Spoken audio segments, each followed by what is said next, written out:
Hello everybody, welcome back to a brand new episode of NASCAR Heat 5 Next Gen Mod Career Mode here on the channel. Hope you're all having a great day. Today we are headed to Martinsville, Virginia, as we were just getting ready to touch down nearby the track and get ready for some racing. Now, I've heard the news about the NASCAR Heat 5 update coming. All I'm going to say on that is I'll believe it when I see it. And if we do get it, well, I've already got a plan in place on how we're going to kind of sort around that. And my plan currently is if the next gen car gets put in as an update, it'll probably completely break this mod, which would mean I would have to actually restart the career mode. However, we wouldn't actually restart the series. What I would do is I would, well, quite simply, to keep it honest with you, manipulate all the races and get the same winners that we've had up to this point in the career mode and give myself the same finishing position, so that way the playoff grid isn't too different, and then obviously see what happens at that point. But we don't know what's going on yet. We'll see. They told us we were getting a NASCAR Heat 5 DLC before, and well, here we are, what, like 9-10 months later. So, nonetheless, focusing in on the career mode action here on this weekend in Martinsville Speedway here in practice, getting some experience under my belt at the paperclip. This is going to be one of the more difficult short tracks for myself this season. This is a track with a 4-star car where it is pretty difficult. So, I was headed now into qualifying to get ready to lay down a lap here with the goal of a 20.281, this being Saturday morning. No trucks this weekend racing, but we do have the Xfinity Series joining the Cup Series here in Martinsville now as we come through 1 and 2. Decent turn 1 and 2. Could have been a little bit lower on the track there, close to the curbs. As we head down through now into 3 and 4, you can see a little bit better line there. Out of turn 4, pretty decent. Overall, not a bad lap. Not a great lap, not a bad lap. We cross the line with a 20.263 and go P20 here for the Blue Emu 400 at Martinsville Speedway. So, bit of work to do, but overall pretty happy with that. We did out-qualify our teammate of Bubba Wallace, who starts a few spots lower in P23. Chastain starting just behind in 21st place. Kyle Busch rounding up the top 10. Up in the top 5, you got Briscoe, Bowman, Logano, Byron, and Christopher Bell on pole. Bell has been strong early in the season, but hasn't quite picked up a win. Before we go Cup racing, a recap of the Xfinity Series in Martinsville. We saw Daniel Hemrick again go to victory lane. He's going to be the first multi-time winner this season in the Xfinity Series. Will we see another multi-time winner here in the Cup Series? Well, there's only one way to find out. Let's go racing. Good evening, race fans, and welcome to Martinsville, Virginia. We're set for 100 laps of racing at this tight close quarter, beating and banging style of racetrack. I think we're in for a fun one tonight, Mike. Couldn't agree more, Chris. What a historic track to the Cup Series that gets to take on this new car. I'm joined by a Martinsville winner, of course, with Clint Bowyer. What does it take to win here, Clint? Patience is key, Mike. You got to keep the fenders on the car and manage your brakes all race long. These guys have less laps than we usually run, so I doubt they will have an issue tonight.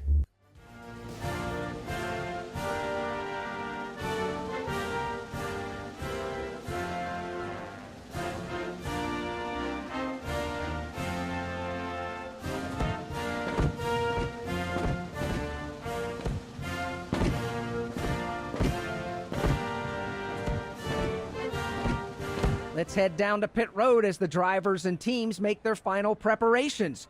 Who's going to be taking home that grandfather clock today? All right, team, we worked our way forward in Richmond, another short track tonight. I don't see why we can't do the same thing, so let's get it done. Yes, sir. Let's make it happen. We have a couple of developing stories before the green tonight. Denny Hamlin will be starting from the back due to the team replacing a transmission earlier today. And we got old Chase Elliott, that boy starting from the back after failing pre-race tech. Should be fun to watch him and Denny move forward. You hear all the pre-race stuff and myself on the radio with the team, and you saw the pre-race stories there with Hamlin and Chase Elliott both starting at the back. Drivers, both of them, with success at the paperclip here in Martinsville. Myself, not so much success at all in my Cup Series career, but we're in our rookie season and we're going to be underway here from Martinsville Speedway under the lights. Now, this race is shorter in real life versus the playoff race. It's a 400 lap race, which means instead of a 125 lap conversion for the 25%, we have 100 laps for this race. So a little bit less time, 25 laps, not a significant amount less, but it does make a difference here once we get towards the end of this race. You know, I would certainly like to have those extra 25 laps. Maybe I won't by the end of this race, but wait and see what happens. happens. But out of turn 4, down this front straightaway, crossing the line, completing lap 1, P18 as we head down into 1 and 2. The 20 of Christopher Bell currently out in front. Daniel Suarez side by side right in front of us there with that 17 RFK driver of Chris Buescher. Up ahead, you see Ryan Blaney side by side with Kyle Larson now as Ross Chastain lap 3 kicking off into turn 1.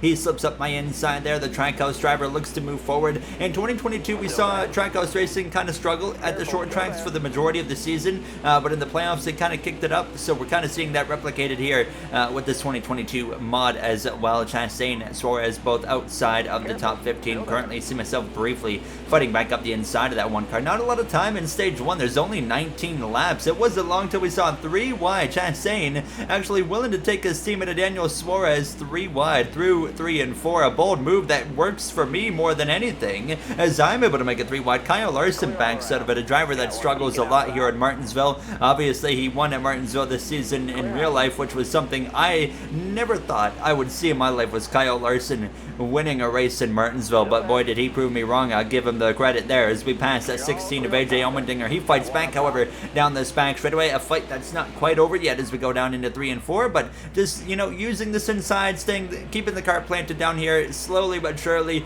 we are moving forward. You can see with this 4-star car where our issues are, though, is on the straightaways. We're getting pulled down the straightaways. I mean, you'll watch this 99 car right here from this point on. He just drives away. I close back in on the entrance to center of the corner, but on the exit down the whole straightaway, it's the exact opposite. They're pulling away from me. So here I am, P17, already lap 11 of 19, over half a lap down at this point now, as the 20 of Christopher Bell setting a blistering pace after starting on pole position here in Martinsville now as we head into 3 on lap 13. You can see now actually slowly starting to get a little bit closer to this 99 car. We actually had behind me Timmy Hill running in 18th place. How about that? A great effort there for Timmy Hill so far as you see Suarez get past that number 3 of Austin Dillon now as he seems to be fading down the order, hoping that he's going to fade a little bit further to myself here as we exit turn 4. A few laps to go already in the stage and we get close to this number 3, but the problem is to make a move, I kind of need to be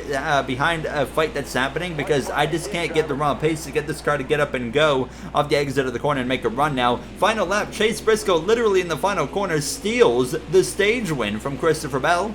Now Bell will have to settle for a second. We go down into 3 and 4, and it's going to be P17 for us whenever 10th place crosses the line, which is, well, right there now, as we are going to be in a decent effort. Honestly, I was pretty happy with that effort in stage number 1. Nobody is going to pit, so everyone's going to stay out. We're going to get ready to go back green flag racing there. Cole Custer, how about him? Up there in P8, a great stage 1 effort. He's been doing a very superb job so far this season in that 41 car, to a point where he might not be out of the 41 car in season 2 of this career mode now, as that might be something that's a little bit different from reality as we're ready to go back green for stage number 2. Daniel Suarez, Austin Dillon just in front of us. The green flag is back out here as we head down towards turn number 1. A few extra laps here in stage 2. Stage 1 was 19 laps. We got 3 extra this time. We go to lap 22 as Chase Briscoe, your stage 1 winner, out in front after a last lap pass on that number 20. Down into turn 3, you can see the battles happening up there at the front of the pack. Alex Spellman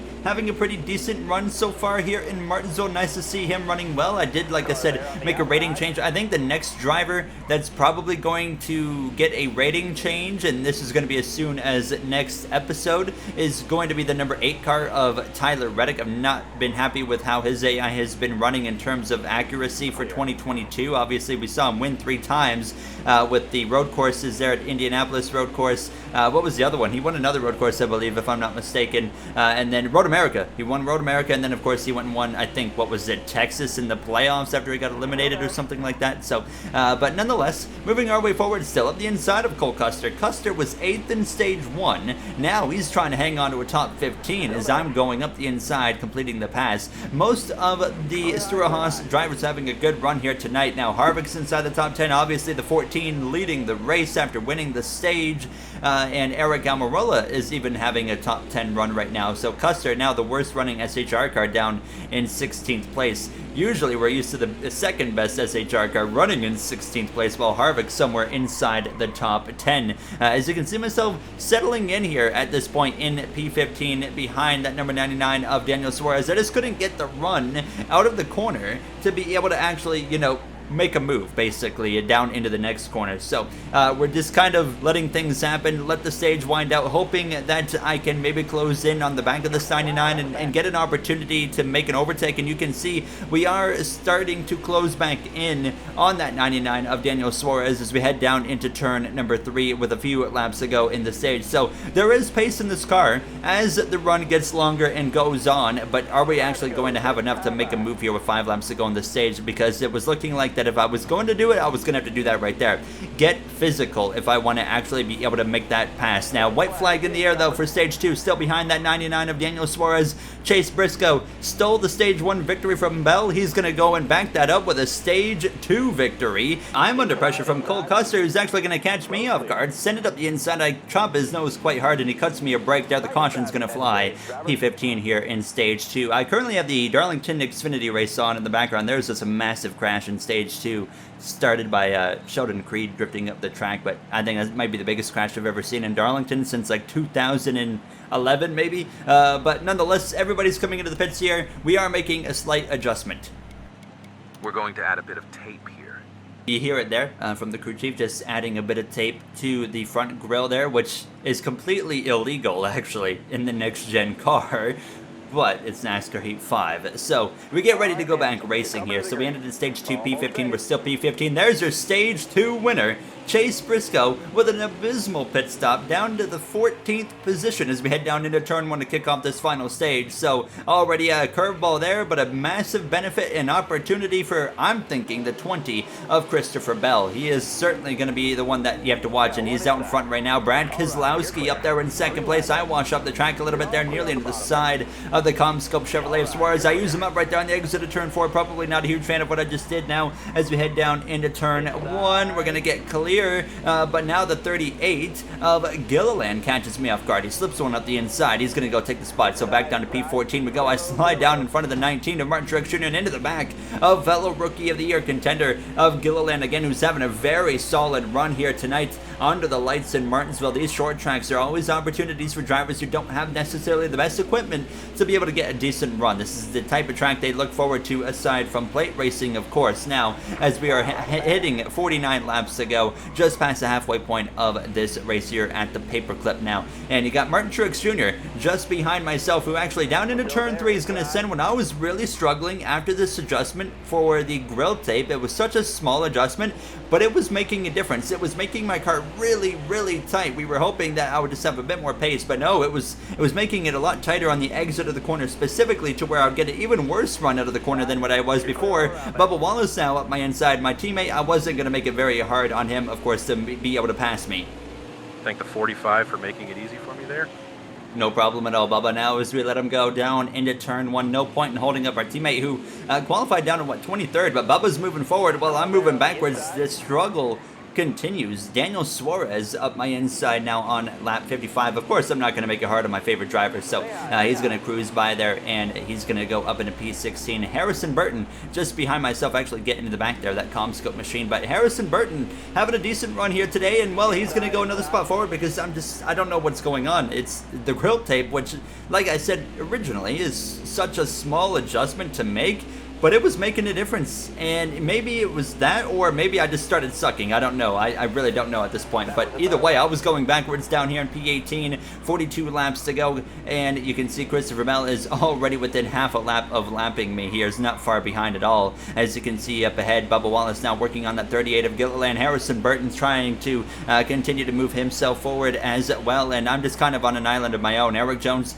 a handful of car lengths behind. Suarez a ways ahead as well. Now as a caution is actually going to fly with 36 laps to go, so we'll get a look at what exactly has happened there. It's actually the Daytona 500 winner of Garrett Smithley, as you can see for that Rick Ware number 15 car. Watch this, out of turn 2, spins around there, blows the tire out. Kyle Larson's right there in the mix. Hamlin, Chase Elliott, the 17 of Chris Buescher, JJ Yaley, and the 51 Timmy Hill as well, all involved here as we get a nice light race yellow here to kind of spice things up, overlooking the Martinsville area as we were getting ready, however, to go back racing now. And we talked about, well, you heard Clint Bowyer talk about it'd be fun to watch Elliott and Hamlin work their way through the field, similar to real life Martinsville, especially in 2022.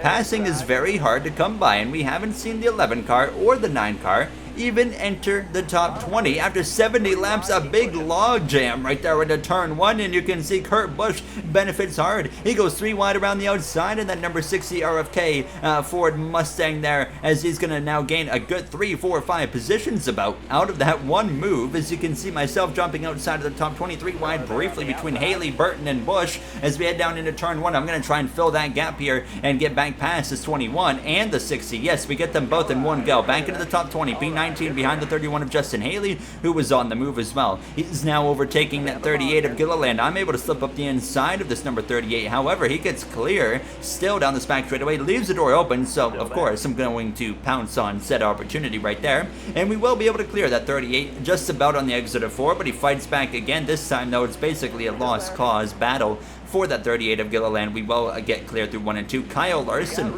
has now entered the top 20 again, so he's moving his way back forward. And actually, as we come through to lap 75 out of turn 2, really struggling on the exit of the corner. Here comes that 5 of Larson now to slip up my inside. I mean, I could throw a block here down the back straightaway, but at this point, I just felt like I was a bit of a roadblock for some of these guys, so I didn't want to make it too stupidly difficult on them. So you can see Larson passes me and immediately goes and passes the 31. Only 25 laps to go at this point, which flies by very quickly at a track like Martinsville when you're running, 20-second lap times basically. Justin Haley there just on my front nose now. Christopher Bell still out in front, probably hoping that we don't see a caution anytime soon, hoping that we can go green. We've had some races lately here go green to the end and get a good, decent green flag run, which has hurt us at times, and as well at times has benefited us. Now here goes that 38 of Gilliland back up my inside on the exit of 4, down the front straightaway. He's going to make a move down into turn 1, and that is going to be a position loss. We got a few rookies right here, myself, the 38, the 21. The only one we're really missing is that number 2 of Austin Cindric, who I believe is up ahead of us there. Contact there as I'm trying to get in behind the 38 and in front of the 21. It works for the time being, but we're down to P20 again, and you can see now Gilliland sets his sights now on that 31 of Haley. He'll slip through on the inside and make another overtake right there, and here I am now sending one with 15 to go up the inside as well, and I will thankfully take that 19th position away. So now try to fight back to that 38 of Todd Gilliland, but immediately in my rear view mirror I see Harrison Burton gets past and now slips up my inside in that 21 car. Here we go down this back straightaway. Burton goes through into P19 as we drop back down to P20 here. A lot of back and forth for myself, unfortunately, in this third and final stage. Burton, he was on the move though. 10 laps ago, he had passed Gilliland, and then he went and run down the 43 of Eric Jones and passed him too. Jones was dropping like a rock here, as we are now less than a straightaway ahead of Christopher Bell with less than 10 laps to go, thankfully, so we should be able to stay on the lead lap no problem. But Gilliland now passes the 43, and it wasn't long till the opportunity is there for me. Here I am slipping up the inside on the exit of the corner. That's how you know the 43 is struggling, when I was able to actually get a run on the exit of a corner, and now here we are passing him. So again, into P19. At this point, just holding on because I knew I didn't have enough pace for that 38 2 laps ago, but already Christopher Bell approaching the final lap here in Martinsville. He has had a season of consistency, opportunities to win, but he hasn't been able to execute. He's had issues, but it's going to end today as Bell wins in Martinsville for the first time this season. He will get the grandfather clock. Christopher Bell punches his ticket into the playoffs, as well as we head down this back straightaway into 3 and 4 for the final time at the Paperclip. Such a fun track to drive, even when you're not necessarily in the best equipment in a 4-star car, but we cross the line for a respectable 19th place effort here, as our teammate of Bubba Wallace actually got all the way up to 12th place. But you see Briscoe, what a rebound for Chase Briscoe, up into 2nd place. That 14 car might have had the best car in the field. It just didn't quite have enough time on his side. Brad Kozlowski as well with a top 5, a great day for him. Hamlin, Elliott never got into the top 20. Kurt Busch struggled quite a bit there, so did Cole Custer. But here you see the point standings following Martinsville. So we're still out of the playoffs, 21 points out. Our teammate of Bubba Wallace has actually been able to get himself into the playoffs. He's tied right now with Eric Jones for 15th, 16th right there. Austin Dillon, Austin Cindric, the 2 Austins right there, not far behind. Busher as well, and then myself and Kurt Busch for that RFK number 60. There you see the Xfinity standings with Hemrick at the top of the board, and you can see right now Ty Gibbs having an oddly rough season. I might even have to update some Xfinity AI as well ratings. So that's going to wrap it up, though. We're going to take off here from Martinsville. I think we're headed to Talladega in the next one, so an opportunity for us. I'll see you guys then. Have a great day, everybody.